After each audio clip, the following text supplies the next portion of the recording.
কি খবর? এ দেখুন একটা লাশ বাড়িছে।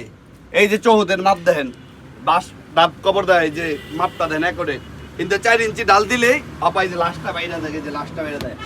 তবু বি চেষ্টা করতেছি এটা রাখানোর জন্য। দুনিয়ার ভিতরে কিসের এত অহংকার? এই কাপড় পচার আগে লাশটা পইচাছে দেন, কাপড় পচার আগে তার এই যে ভিতরে দেন কি অবস্থা। এটা কিন্তু তুলন লাগতে আমি তুলতাছি না, আমি এই জায়গায় আটটু নিচা করে এই জায়গায় রেখে দিতেছি যতটুকু সম্ভব হোক এটা রেখে দেয়, কারণ এটা উত্তর দক্ষিণ সৈকতে ডালটা দিতে হইব কবরের মধ্যে বাঁশের মাপটা।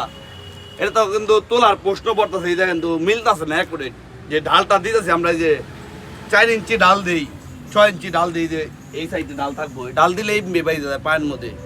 তাহলে কিসের এত অহংকার, কিসের এত ক্ষমতা যে আপনারা যে বলেন? আমার একটা ভয়েস দিয়েছিলাম, ওটা বলছেন আপনারা আমি লাস্ট কেন তুলি, তোলা পরে দেখে তো তুলন লাগে। একটা মাপ আছে, বাঁশের মাপটা কিন্তু আছে, এই মাপে কিন্তু বাঁশ থাকে, তাহলে পয়টা জায়গা ভাই।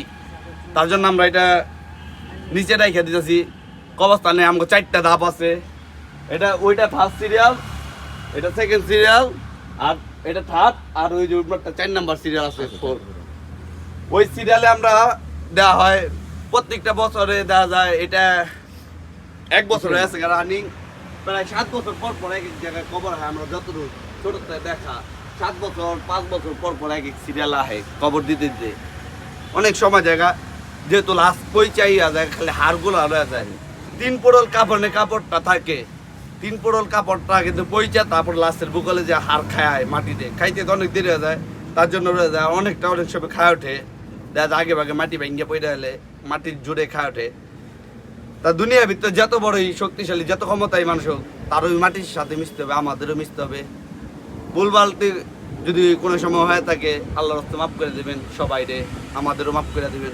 এই যে আপনাদের অনুদানের টাকা দিয়ে যে মাটিগুলা ফালানো হয়েছে, আপনাদের টাকা আপনাদের বোঝা দিছি, ও হুন্দা মাটি ফালানো হয়েছে, আরও ভাই বেড়াদার সহযোগিতা করছে আমাদের।